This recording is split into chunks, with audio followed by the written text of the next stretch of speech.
Michael had always considered himself calm and rational, the kind of person who didn't let emotions cloud his judgment. But that night, standing outside the bistro and watching his wife through the window, his self-control was tested like never before. Inside, Emily sat at a corner booth with a man he didn't recognize. They were leaned in close, their heads almost touching, and Michael didn't need to hear their conversation to understand the intimacy between them. Then came the kiss.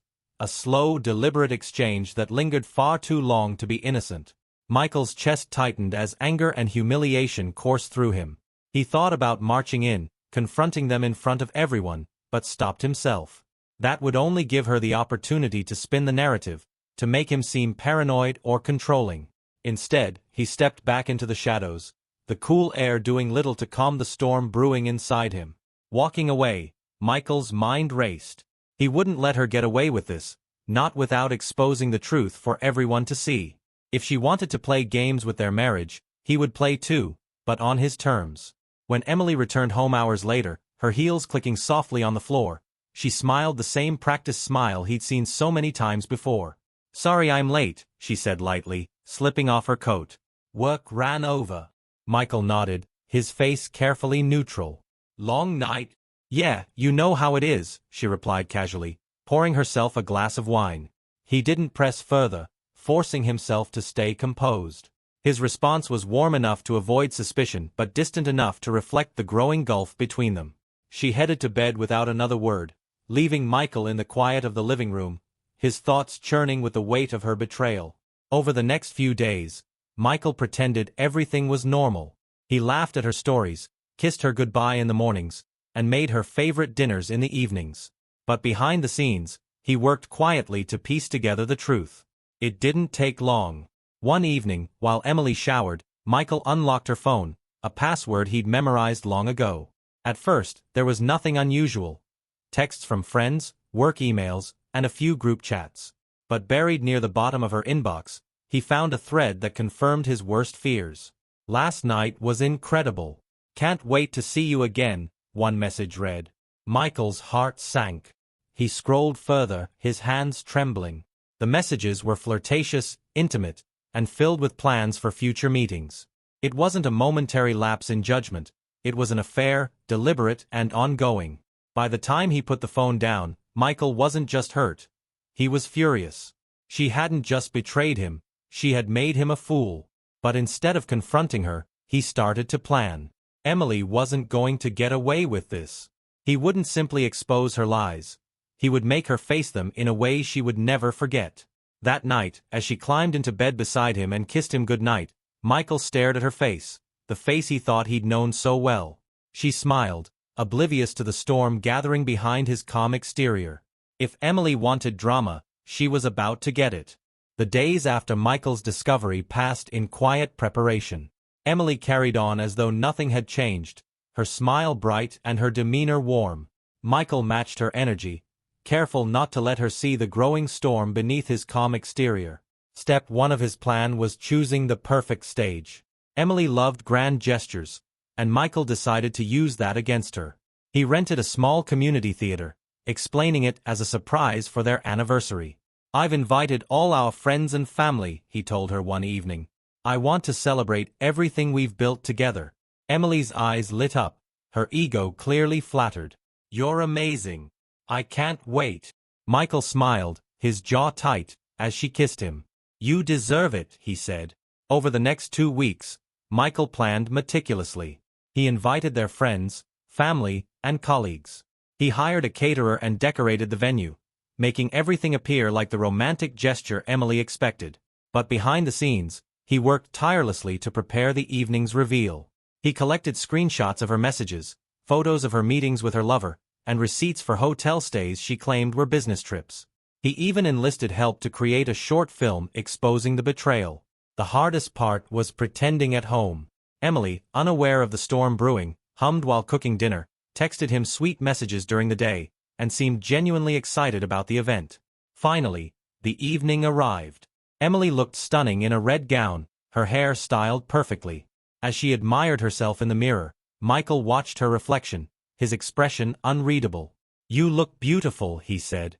"Thank you," she replied, beaming. "I'm so lucky to have you." Michael forced a small smile. Let's not keep everyone waiting. The theater was packed when they arrived, filled with everyone who mattered in their lives. Emily glided through the crowd, greeting guests with her usual charm. Michael stayed back, watching her with a mix of anger and detachment. When the time came, Michael stepped onto the stage, microphone in hand. The room fell silent as he began. Good evening, everyone. Thank you for being here to celebrate love, trust, and truth, the foundations of a strong marriage. He paused, his eyes locking on Emily. Emily, you've taught me a lot about all three, and tonight, I want to share that with everyone. The lights dimmed, and a screen behind him came to life. At first, it was sweet. Photos of their wedding day, vacations, and family milestones. The crowd murmured with admiration, and Emily smiled, her cheeks flushed. But then the tone shifted. The photos faded, replaced by reenactments of secret meetings, flirty text messages, and unmistakable moments of betrayal. Gasps rippled through the audience as the evidence played out on the screen. Emily froze, her smile disappearing as her face drained of color. Whispers filled the room, growing louder with every passing second. She stood slowly, her hands trembling as she stared at the screen. Michael stepped forward, his voice steady. This, Emily, is the truth. The truth about what love, trust, and honesty look like when one of us forgets their meaning. You thought tonight was a celebration of our marriage. But really, it's a farewell to the lies. The room fell silent after Michael's words, the weight of the revelation sinking in. Emily stood frozen, her face pale as whispers rippled through the crowd. Her eyes darted from the screen, where the evidence of her betrayal had just played out, to the stunned faces of their friends and family. What is this?" she stammered, her voice barely audible. Michael's expression remained calm. "This is the truth," he said, gesturing toward the screen as the footage faded to black. "The truth you've tried to hide from everyone." Emily's voice shook with urgency. "This is private. We need to talk, alone." Michael shook his head, his voice firm. "No. Emily. You've used privacy as a shield for your lies. Tonight, there's no privacy. This is your truth, and everyone deserves to know it." The whispers around the room grew louder, filled with shock and disbelief. Michael stepped back as the stage curtains opened, revealing the centerpiece of his plan. At the center of the stage sat a small table set for two, an exact replica of the bistro where he had first seen her betrayal. Two actors, dressed like Emily and her lover, sat frozen in the scene, the air heavy with the implications. Gasps echoed through the room as people recognized the setup. Emily stumbled back, gripping the edge of a nearby chair. "This," Michael said, his voice cutting through the murmurs, "is where I realized our marriage was a lie. The moment you decided our vows meant nothing." Emily looked at the table, her breathing shallow. "Michael, please," she pleaded, her voice breaking. "Let's talk about this." Michael interrupted, his tone unwavering. "I gave you love, trust, and loyalty. While I built a future for us, you were busy tearing it apart." As he spoke, a stagehand wheeled out a glass case containing 3 items: Emily's wedding dress, her wedding ring, and a folder of divorce papers. The crowd gasped again, the symbolism unmistakable. Michael gestured toward the case. "Emily, this is everything you threw away. Tonight, I'm giving it back because I refuse to carry the weight of your choices anymore." Emily's eyes darted to the audience, searching for support, but all she found were stunned and judgmental stares. "You're ruining my life," she whispered, her voice cracking. "Ruining your life?" Michael's composure slipped slightly, his voice rising. "You did that yourself. Don't confuse consequences with cruelty." The whispers grew louder, and Emily shrank under the weight of the crowd's judgment. Michael let the moment linger before stepping forward again, his voice calm but resolute. "To everyone here, thank you for coming. I hope you leave tonight with a better understanding of what trust really means." Without waiting for a response, he turned and walked off the stage. Behind him, Emily remained under the spotlight, alone and humiliated, the whispers around her growing louder. Michael stepped into the cool night air, leaving the crowd and his former life behind. For the first time in weeks, he felt light, the burden of betrayal lifted as he took his first steps toward freedom. As Michael walked into the crisp night air, he felt the adrenaline slowly draining from his system. He took a deep breath, letting the cool breeze ground him. Behind him, the muffled hum of voices inside the theater grew louder. He imagined the scene, friends and family either confronting Emily or awkwardly shuffling out, unable to meet her eyes. A bitter smile flickered across his face. The truth was out now, and there was no way she could spin her way out of it. He didn't go home right away. Instead, he wandered the quiet streets, replaying the evening in his mind. It had been cathartic, yes, but not as satisfying as he'd imagined. There was no joy in exposing her, only relief in finally letting go of the secret that had eaten away at him. When he finally arrived home, the house was eerily silent. Emily wasn't there, which didn't surprise him. She was probably still at the theater, trying to explain herself to anyone who would listen, or more likely, trying to save face. Michael didn't care where she went. He had already packed a bag for her earlier that day, leaving it neatly by the door with a simple note. "Take it and go. The rest will be handled through lawyers." He made himself a cup of coffee and sat in the dimly lit kitchen, staring at the note. His hands shook slightly, the enormity of the night settling over him. This was the end of the life he'd spent years building, but for the first time in months, he felt like he could breathe. The next morning, he woke early to find the bag gone. Emily hadn't come into the house, hadn't tried to plead with him, and he was grateful for that. He spent the day calling a divorce lawyer, setting up appointments, and organizing his thoughts. There was no turning back now. Over the following days, the fallout spread like wildfire. Word of what had happened at the theater traveled quickly, and Michael received a flood of messages from friends, family, and even acquaintances he hadn't spoken to in years. Some offered sympathy. Others expressed shock. A few tried to stay neutral, suggesting he might have gone too far. But Michael didn't care. He had done what he needed to do, not just for himself but to make sure Emily couldn't rewrite the narrative. Emily, on the other hand, wasn't so lucky. Mutual friends began to distance themselves, uncomfortable with the betrayal she had so publicly committed. Colleagues whispered about her at work, and even her family, who had once adored her, struggled to come to terms with the truth. One evening, about a week later, Michael received a message from Emily's best friend, Rachel. "She's staying with her sister," Rachel wrote. "She's a mess. I know you're angry, but she's not handling this well." Michael stared at the screen, his thumb hovering over the reply button. For a brief moment, he considered responding, asking how she could expect sympathy after everything she'd done. But instead, he put the phone down. He wasn't responsible for Emily's feelings anymore. Later that night, he sat in the living room, staring at the wedding photo still hanging on the wall. 4 years, that photo had symbolized everything he thought they had: love, trust, a shared future. Now, it was just a reminder of a lie. With a deep sigh, Michael took it down, setting it face down on the coffee table. This was the first step in reclaiming his life. The days turned into weeks, and Michael found himself adjusting to the strange quiet of a life without Emily. The house felt different, emptier, but not in a way that felt lonely. Instead, it was as though the absence of her presence had lifted a weight he hadn't realized he was carrying. Michael spent his time clearing out the reminders of their life together. The wedding photo was the first to go, followed by the framed pictures of vacations and anniversaries. He packed up the sentimental items carefully, more for the sake of closure than out of any lingering attachment. Each box he filled felt like shedding another layer of the betrayal. His lawyer had moved quickly.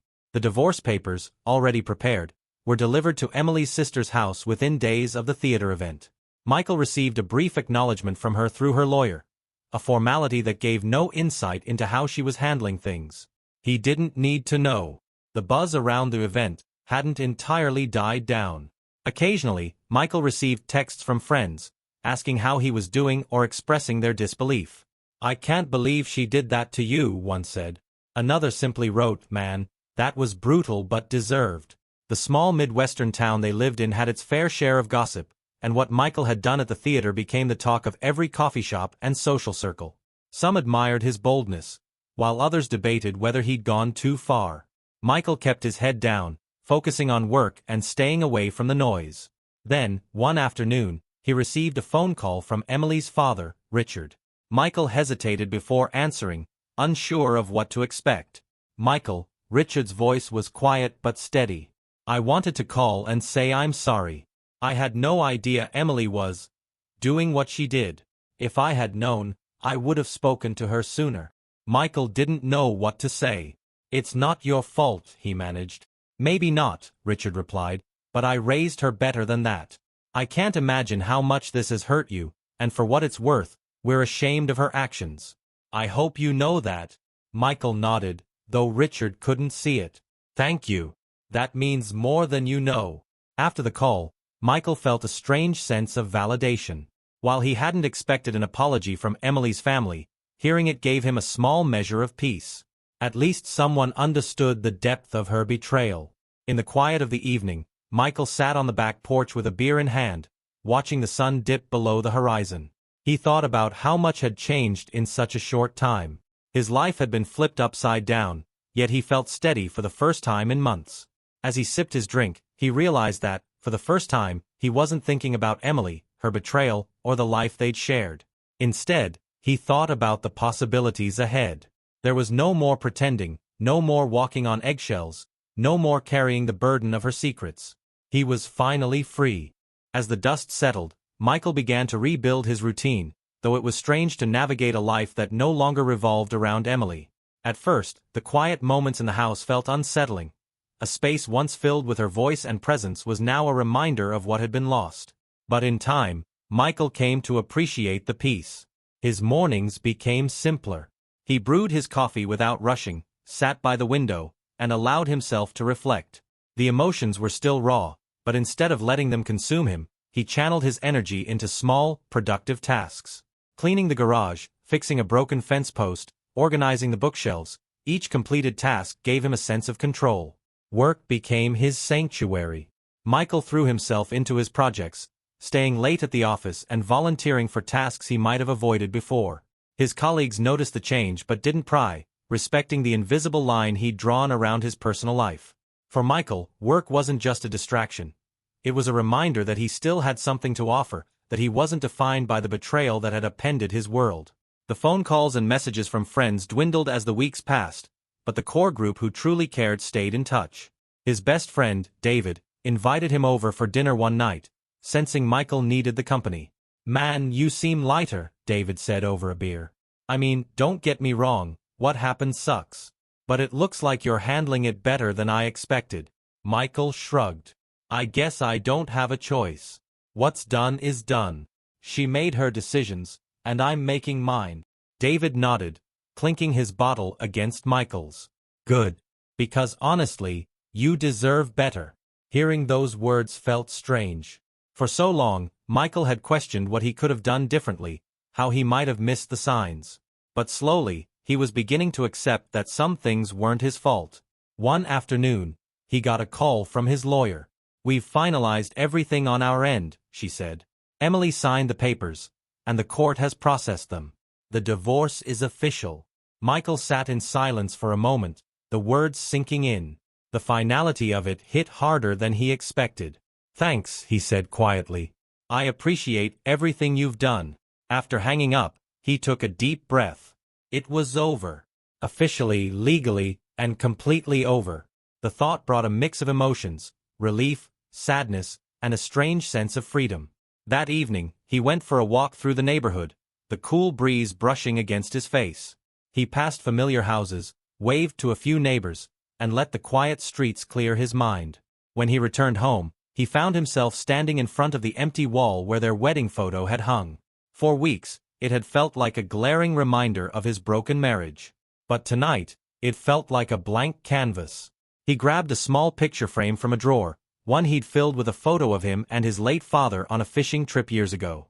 He hung it in the empty space, a simple gesture that marked the beginning of something new. As Michael sat down in the living room, a faint smile tugged at his lips. His life wasn't perfect, and the pain wasn't gone, but for the first time in a long while, he felt hopeful. Life began to settle into a rhythm for Michael. The chaos of the divorce, the whispers from friends and acquaintances, and the constant replaying of what went wrong slowly faded into the background. His days became quieter but steadier, each one offering a small step forward. One Saturday morning, Michael decided to tackle the neglected backyard. It had always been Emily's domain, filled with flowers she loved and garden furniture she'd picked. But now, the weeds had taken over, and the once pristine space looked tired and overgrown. As he worked, clearing dead plants and trimming bushes, he found a sense of satisfaction in reshaping the space. He dug out the rose bush Emily had planted during their first year of marriage. It had withered and died sometime last winter. In its place, he planted a small maple tree he'd picked up from the nursery. "This is mine," he muttered to himself, patting the soil around the base of the tree. It wasn't just about the garden. It was about reclaiming the space and making it his own. Later that afternoon, Michael's phone buzzed with a message from Rachel, Emily's former best friend. They hadn't spoken since the divorce had been finalized, and he hesitated before opening it. "She wants to talk to you," the message read. "She's been struggling and thinks you might be willing to listen." Michael stared at the screen for a long time, the words blurring. He wasn't sure what Emily thought a conversation would accomplish. Closure? Forgiveness? An apology? He wasn't even sure he wanted to hear from her, much less speak to her. After a few minutes, he replied, "I'll think about it." He didn't think about it much, though. Instead, he threw himself into the rest of the day's work, ignoring the subtle tug of curiosity. By evening, when the day's labor was done, he sat on the porch with a cold drink, watching the breeze rustle the leaves of his newly planted tree. That night, lying in bed, the message crept back into his mind. Would talking to her really help? Or would it just reopen wounds he was working so hard to close? The next morning, he decided he needed clarity.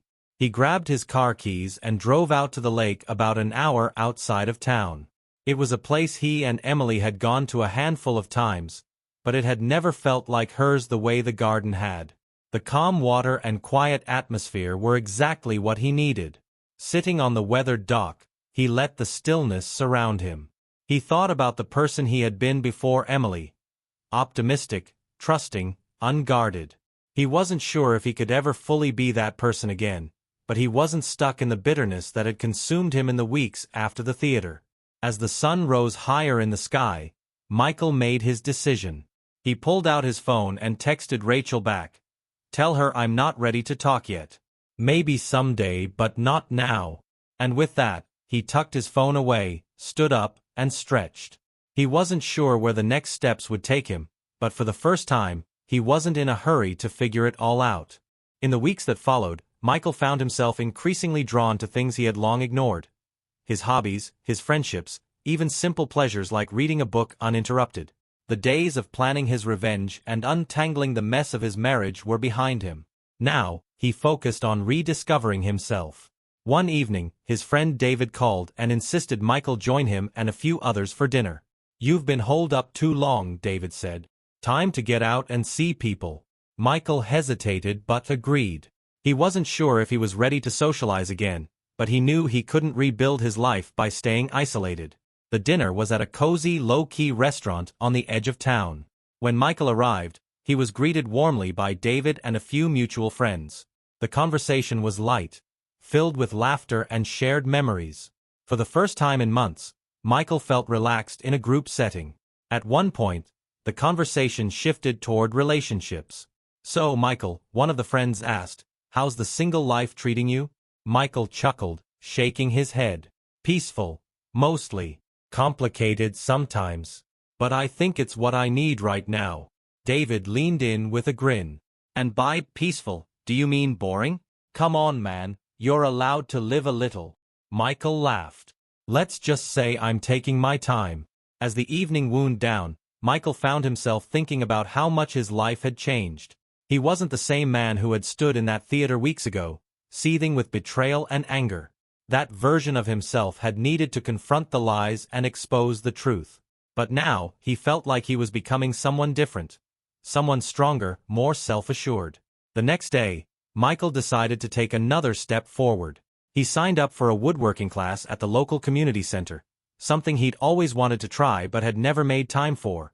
The first class was awkward, his hands fumbling with the tools, but he didn't mind. It felt good to focus on creating something, even if it wasn't perfect. During one of the breaks, another student struck up a conversation. Her name was Laura, and she was about his age, with an easy smile and a quick wit.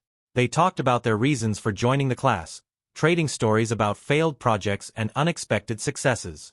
"It's nice to meet someone who doesn't take this too seriously," Laura said, laughing as she showed Michael her uneven attempt at a birdhouse. Michael smiled. "Well, if I judged myself by this," he said, holding up his own wobbly shelf, "I'd have quit after the first 10 minutes. By the end of the class, Michael felt a flicker of something he hadn't felt in a long time, a sense of possibility. He wasn't sure if it was about Laura, the woodworking, or just the simple act of trying something new. But it felt good, and he wasn't going to question it. That evening, as he sat on his porch with the stars overhead, he realized something important. The pain Emily had caused was still there, but it no longer controlled him. Slowly, bit by bit, he was learning how to live for himself again. The woodworking class became a welcome distraction for Michael, a place where he could immerse himself in something tangible.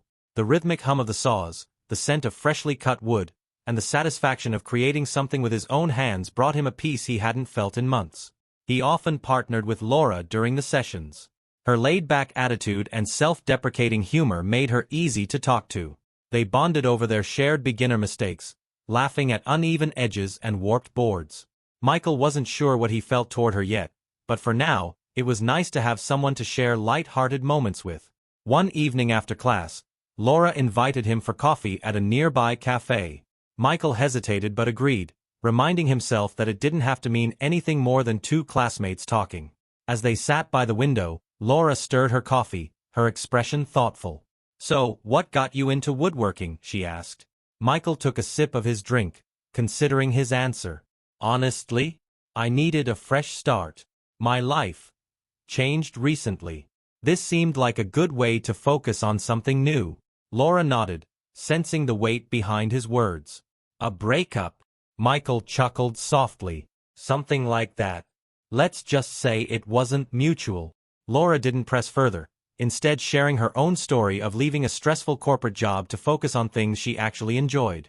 The conversation flowed naturally, each of them trading pieces of their lives, not as a way to pry but to connect.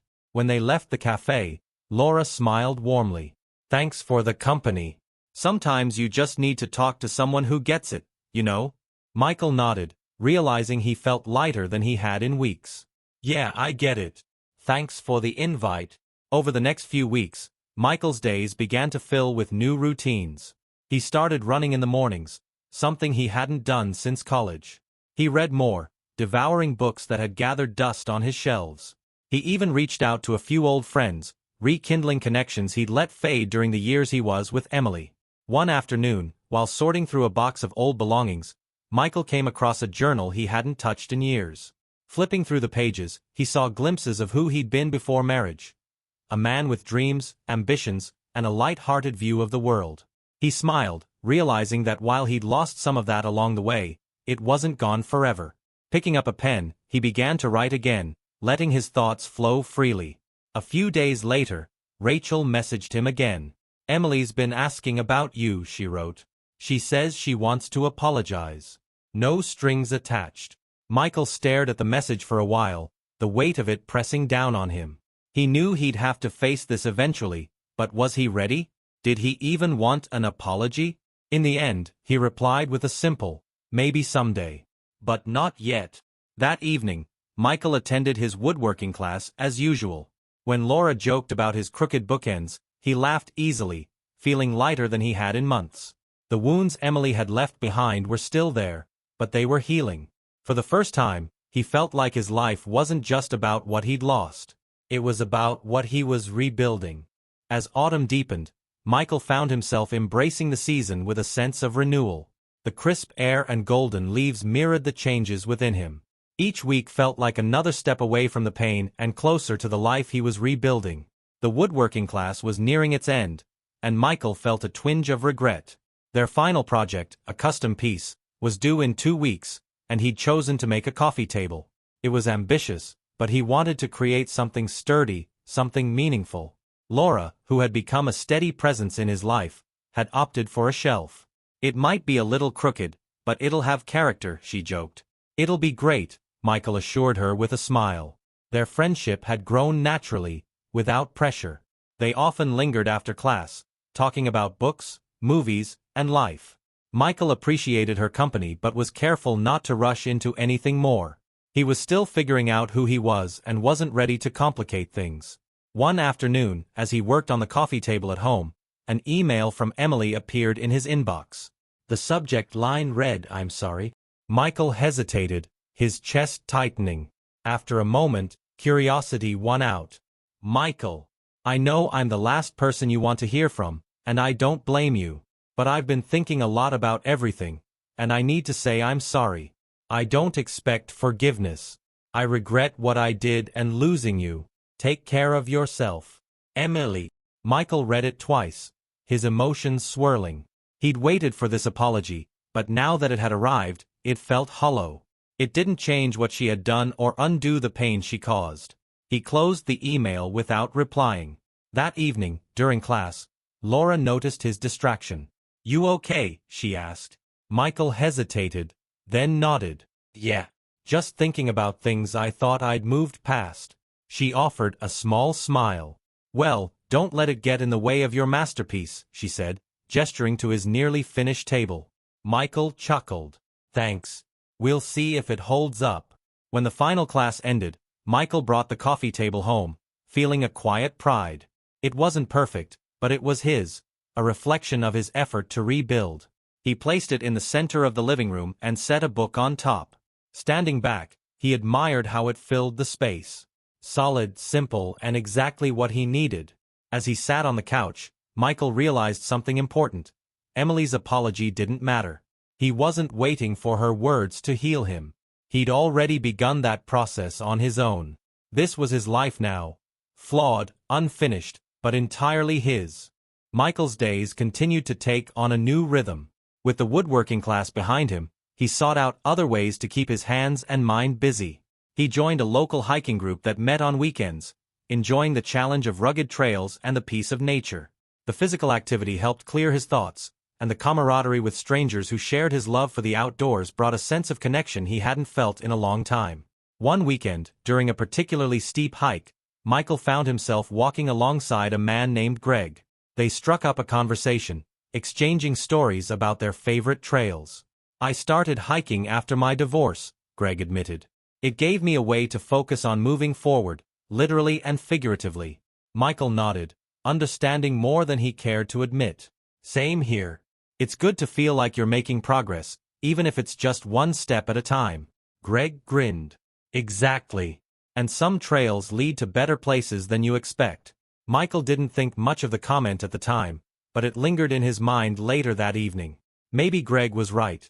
Maybe this new path he was carving out for himself could lead to something better. That thought was reinforced the next time he saw Laura. Though the woodworking class had ended, they occasionally met for coffee or to exchange updates on their projects. One afternoon, Laura brought a book she thought Michael would enjoy, a historical novel about resilience and second chances. "I don't know if it's your style," she said, sliding the book across the table, "but it made me think of you." Michael thumbed through the pages, smiling. "Thanks. I'll give it a shot." Their conversations were always easy, filled with humor and mutual respect. He wasn't sure if their connection would ever evolve into something deeper, but for now, it didn't matter. He valued her presence in his life for what it was, a reminder that trust and kindness still existed. One evening, as he sat on his back porch watching the maple tree he had planted sway gently in the wind, Michael allowed himself to reflect on how far he had come. Emily's betrayal had once felt like the defining moment of his life, but now it was just one chapter in a much larger story. The scars remained, but they no longer defined him. He had learned to embrace the uncertainty of starting over, to trust in the process of healing, and to find joy in the small victories. Michael took a deep breath, savoring the cool evening air.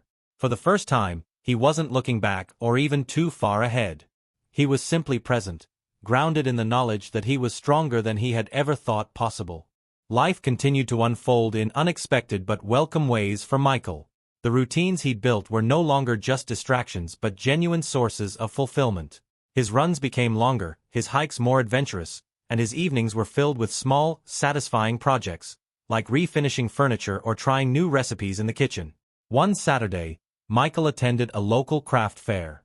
It was the kind of event he'd avoided in the past, but now he found himself wandering the booths with curiosity. The atmosphere buzzed with energy, vendors chatting with customers, the smell of fresh-baked goods wafting through the air, and music playing softly in the background. At one booth, he recognized Laura. She was standing behind a small table covered in handmade wooden items, shelves, picture frames, and a few jewelry boxes. "Laura," he said, surprised. "I didn't know you sold your work." She looked up, her face lighting up with a smile. "Michael, I don't, usually, but a friend convinced me to try it. What do you think?" He examined a small picture frame, running his fingers over its smooth edges. "I think you've been holding out on me. These are great." She laughed, clearly flattered. "Thanks. What about you? Are you going to put that coffee table on display somewhere?" Michael chuckled.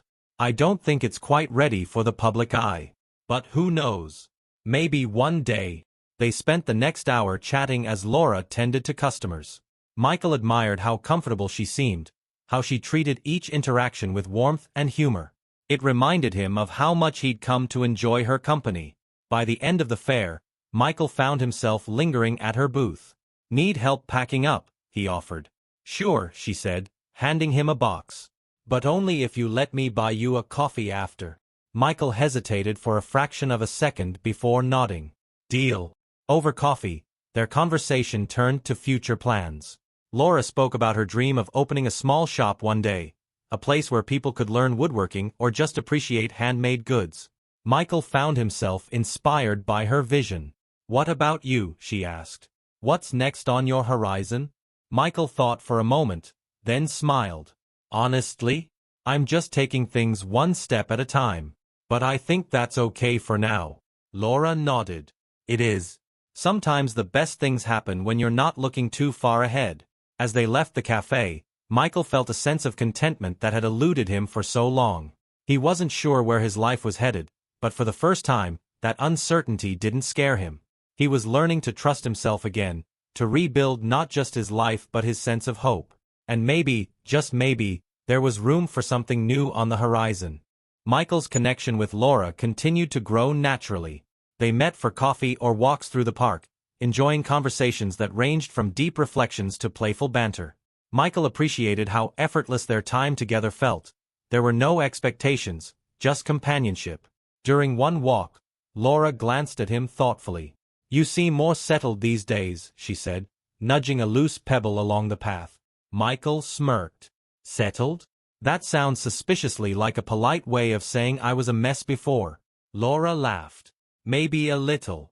But honestly, you've changed. You seem more comfortable with yourself now." He considered her words. "I guess I've had to be.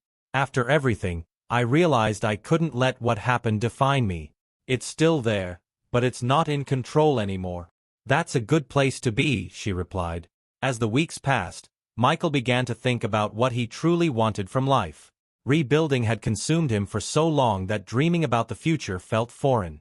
One morning, while sitting on his back porch, he picked up a journal he hadn't used in years and started writing. At first, it was simple observations about his hikes and daily routines, but soon it became a way to reflect on his journey. Writing reawakened a creative spark he hadn't felt in years. One afternoon, over coffee, Laura noticed his quiet energy. "You've got that look," she teased. "What look?" "The one that says you're up to something." Michael chuckled. "I've started writing again. It's helping me process things." "That's great," she said. "You've got plenty of stories to tell." He nodded but wasn't ready to share them yet. Writing gave him a sense of ownership over his story, a way to reclaim it from the shadow of betrayal. One evening, he reread an entry about the night at the theater when he exposed Emily's affair. The memory was still raw, but seeing it on the page felt cathartic. It was a reminder of the strength it had taken to move forward. As he set the journal aside and watched the sunset from his porch, Michael felt a quiet pride. He wasn't just surviving, he was growing. For the first time, the future felt like his to shape, free from the weight of the past. The weeks passed, and Michael felt a growing sense of peace. The anger and pain that once consumed him had faded, replaced by the quiet determination to rebuild. He wasn't the same man who had stood in that theater, exposing Emily's betrayal. He had grown beyond that moment, shaped by the choices he made afterward. One afternoon, he hiked a new trail that wound through dense forest and opened to breathtaking views of the valley below. Stopping at a rocky outcrop, Michael let the stillness of nature envelop him. A few months ago, he could never have imagined standing here, feeling this calm. He realized his life was no longer defined by what had happened to him but by how he had chosen to move forward. That evening, he received another message from Rachel. "She's struggling," it read.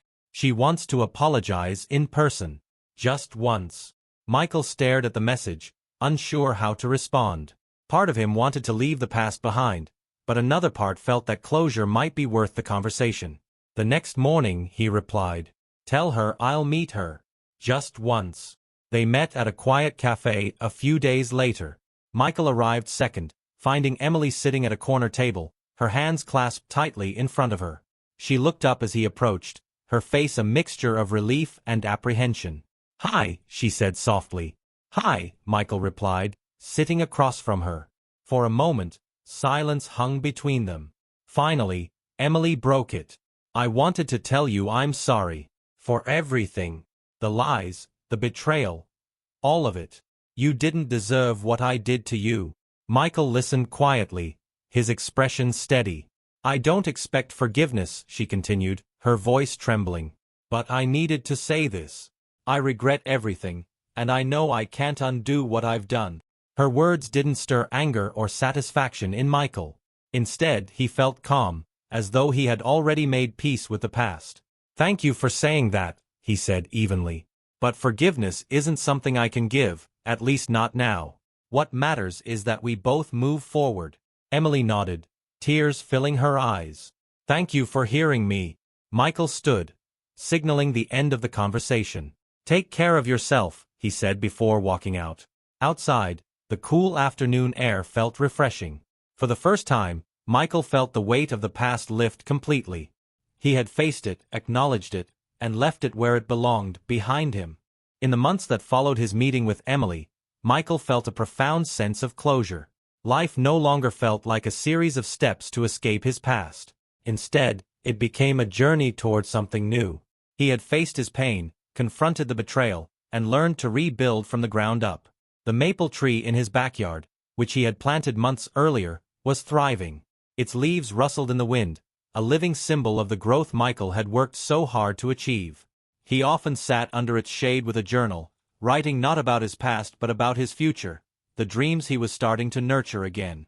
One day, as he finished sanding down a piece of furniture in his garage, Michael received a text from Laura. "Want to grab lunch?" it read. He smiled. Their friendship had grown steadily, and while neither of them had pushed for more, Michael felt a quiet warmth whenever they were together. He replied, "Sure. I'll meet you at our usual spot." At lunch, Laura mentioned she was planning a small gathering to showcase her woodworking and invited him to join. "You should bring something," she said. "That coffee table you made deserves to be seen." Michael hesitated but nodded. Maybe it's time to put it out there. The gathering was a modest affair, held at a local community center. Michael brought the coffee table, placing it among Laura's shelves and picture frames. To his surprise, the table caught the attention of several people, including a local boutique owner who asked if he'd consider selling pieces. "Something to think about," she said, handing him her card. Later, as Michael and Laura packed up, she gave him an approving smile. "Looks like you've got some fans." Michael laughed. "I wasn't expecting that. But it feels good." As they loaded the last of the pieces into her car, Michael realized something important. This wasn't just about woodworking or rebuilding, it was about allowing himself to dream again. That evening, sitting under the maple tree, Michael reflected on the man he had become. He wasn't defined by the betrayal or the pain it caused. He had chosen to move forward, to embrace the possibilities life still held. The stars above twinkled faintly as he closed his journal. For the first time in years, Michael felt a deep sense of peace. The past was behind him, and the future was his to shape. And he was ready.